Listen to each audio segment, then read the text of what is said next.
I couldn't rush my decision or my plan. I had to keep a low profile not to look suspicious.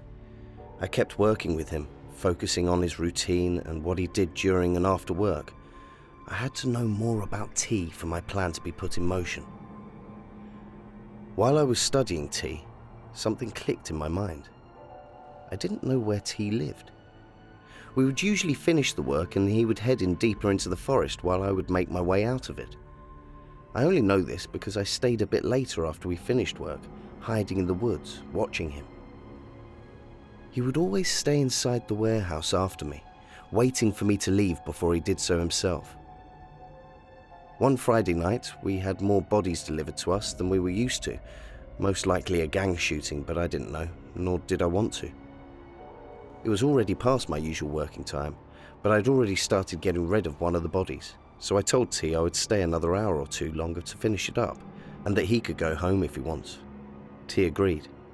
He told me to lock up behind me when I was finished. This is the opportunity I was waiting for. I'm finally able to follow him into the woods to see where he lived. I acted natural as he changed clothes, and after he left, I waited for a bit before opening the door myself.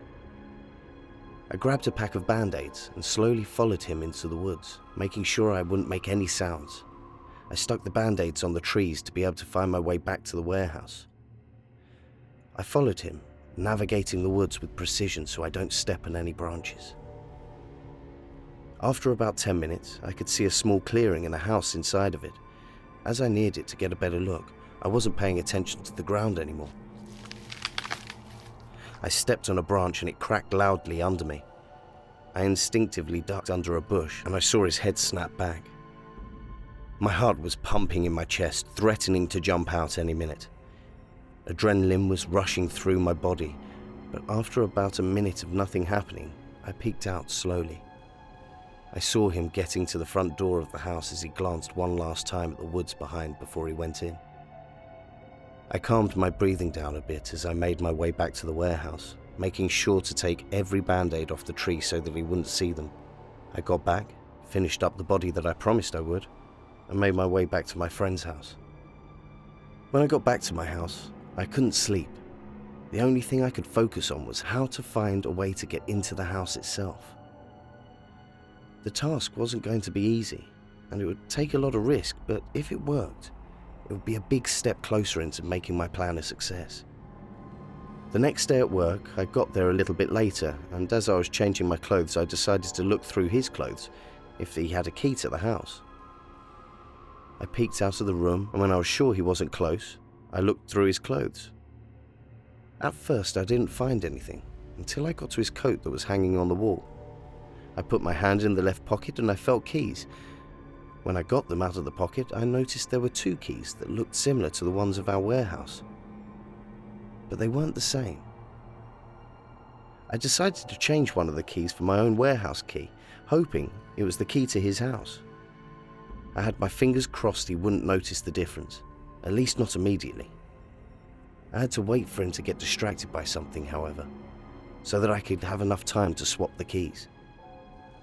I didn't have to wait too long, because he got a call to pick up a body. That was my opportunity to change one of the keys with my own. I changed as fast as I could, not wasting any more time than necessary. I got back to work, holding in my excitement. In the meantime, T came back with a new body, and the day went by as usual. Once we were finished, I pretended to go home, but I hid behind one of the trees and waited for T to start making his way back to the house. I followed him carefully, this time not needing the band-aids since the way back was still fresh in my memory, and it wasn't that difficult. I made sure not to make any noises to alert him this time, calculating every step I took. Too much was at stake and I'd gotten too far to get caught. He made his way into the house and closed the door. I decided to stay there and watch him for a while, hoping he would decide to go somewhere. I decided to make my way a bit closer, but still hiding in between the trees in case he did come out again.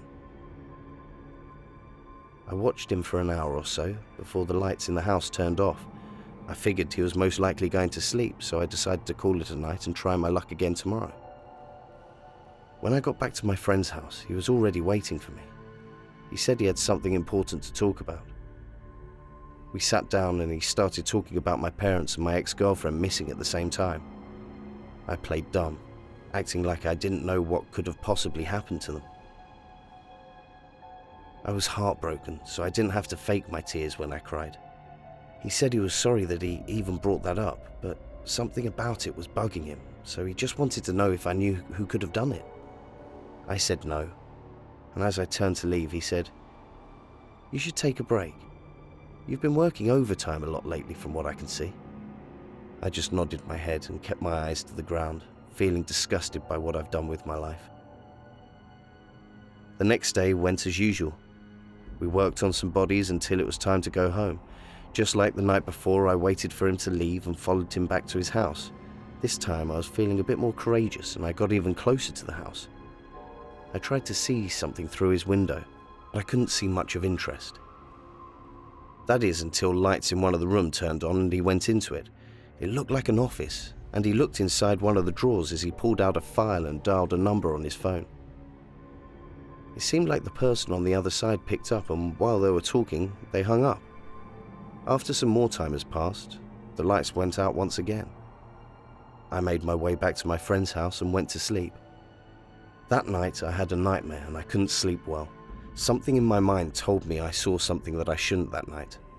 I went to work, but I noticed how T was in a much friendlier mood than before, even cracking a couple of jokes.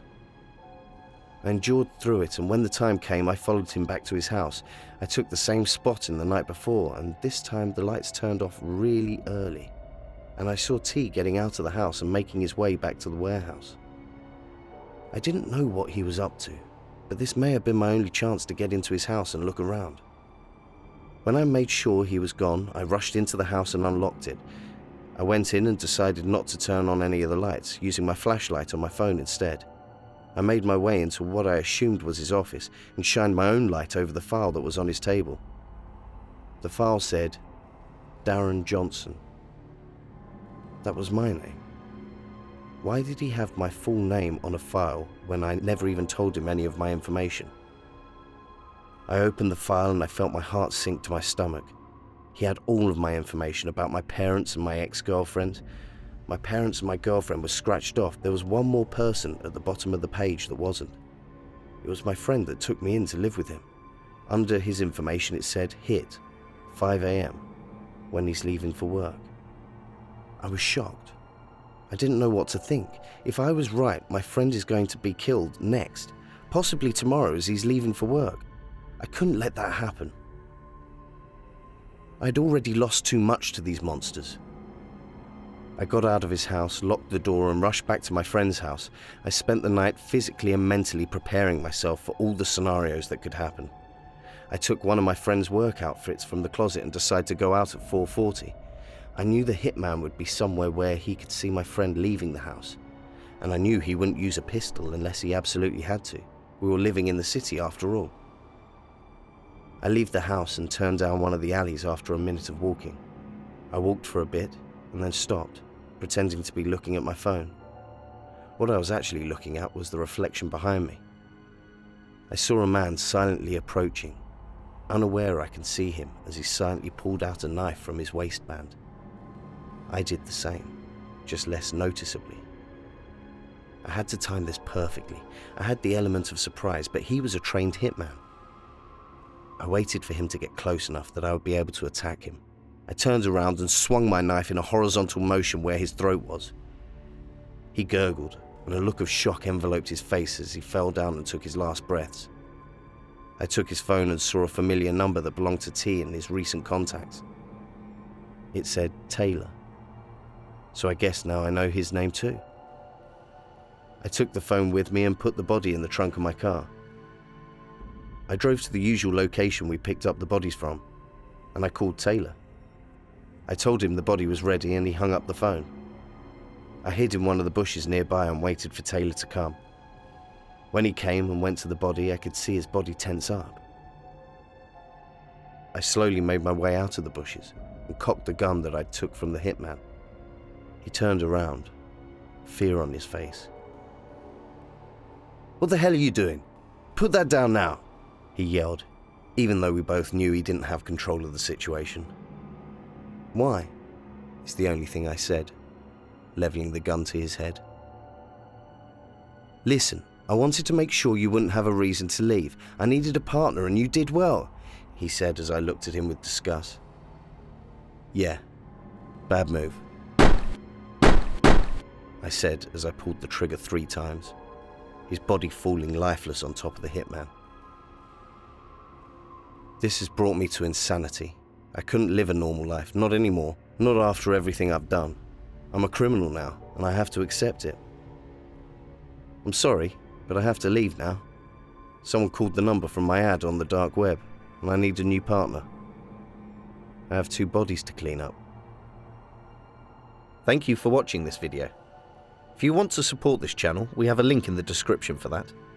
Don't forget to give a subscribe, a like, and press the bell to get notifications. Tell us your thoughts in the comments section. You can also send us your real or fictional horror stories.